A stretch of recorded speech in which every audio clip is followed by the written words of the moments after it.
Here's who stood out on day one of 49ers training camp. Keep in mind, practice ended after just 75 minutes, and the players did not wear pads. The first padded practice will be Friday. The good, quarterback Trey Lance.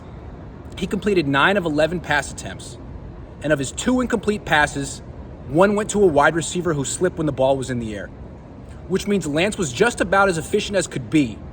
Impressive, considering he had 5 new starters in the offensive line, more on that in a minute, and no Deebo Samuel. More on him in a minute as well. Lance couldn't find anyone open outside or deep, so he took the safe, short throws.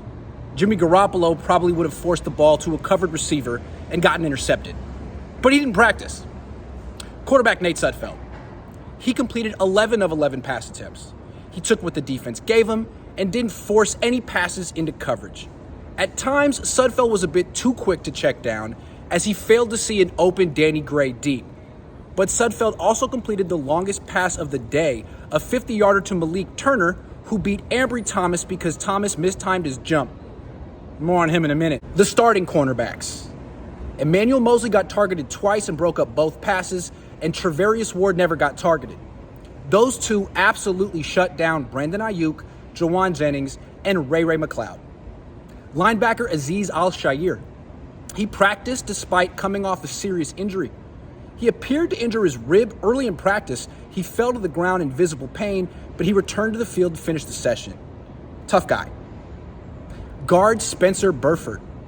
The rookie 4th-round pick who just turned 22 was the starting right guard all morning. The 49ers must have seen something from him during OTAs and minicamp that they liked, because incumbent starting right guard Daniel Brunskill was the backup center today behind Jake Brendel. Running back Ty Davis Price. He had the longest run of the day, an outside run to the left. Price exploded through the line and burst past a couple defenders who stuck their arms out, and you could hear Davis Price's body violently thwack their arms. He will be tough to tackle. Wide receiver Brandon Eyuk. He caught a team-high 4 passes. 3 of his catches came while playing with the second-team offense. His only catch with the starters was a 5-yard gain. He could not get open when facing Mosley or Ward, but he repeatedly beat Thomas. Tight end Jordan Matthews. He had one of the longest catches of the day when he took a short slant route and ran through the defense for a 40-yard gain. Matthews has been trying to evolve from a wide receiver to a tight end for years. If he ever is going to make the team as a tight end, this will be the year. Defensive end Drake Jackson. The 49ers second-round pick looks noticeably slimmer after showing up to minicamp and OTAs looking rather pudgy. Quarterback coaches Brian Griese and Clay Kubiak. They led the quarterbacks through a pragmatic warm-up that included common sense drills that mimic actual game situations, such as pocket movement versus pressure. Last year, quarterbacks coach Rich Scangarello made the quarterback shuffle around in circles for 10 seconds before throwing long passes across the field that surely would get intercepted in real games. This year, Griese and Kubiak make the quarterback shuffle once or twice, quickly, before throwing safe check-down passes.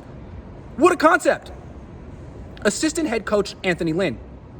He spent most of practice standing next to Kyle Shanahan and having a conversation with him. In the past, Shanahan would stand next to Robert Saleh during practice. Now, Lynn is Shanahan's sounding board, which is fitting because Lynn is a former head coach with fresh eyes and his own perspective. The not-so-good. Cornerback Ambry Thomas. He played right cornerback with the second-team defense and got torched by everyone he faced. He gave up a 50-yard catch to Malik Turner, who probably won't make the team. He also gave up multiple catches to Eyuk. Thank goodness the 49ers signed Travarius Ward and still have Jason Verrett because Thomas is a liability. The starting offensive line. None of the 5 starters from last season were on the field with the first-team offense today. Trent Williams had the day off for personal reasons, and Mike McGlinchey is still working back from leg surgery. More on him in a minute. Which means from left to right, the starting offensive line was Colton McKivitz, Aaron Banks, Jake Brendel, Spencer Burford, and Jalen Moore. It remains to be seen if any of those 5 truly are starting caliber offensive linemen. Offensive tackle Mike McGlinchey. He looks skinny after a long offseason rehabbing from leg surgery. He looks like he looked in 2020 when he got ran over repeatedly by any defensive end who was remotely powerful. Perhaps McGlinchey will add weight and strength between now and the start of the season. The clock is ticking. Wide receiver Deebo Samuel. He did not practice because the 49ers still haven't extended his contract, so he jogged on a side field and watched everyone else, which means he missed a valuable day to build chemistry with the new quarterback. I blame the 49ers. Defensive tackle Javon Kinlaw. He warmed up with the defensive linemen, but did not participate in 11-on-11 team drills.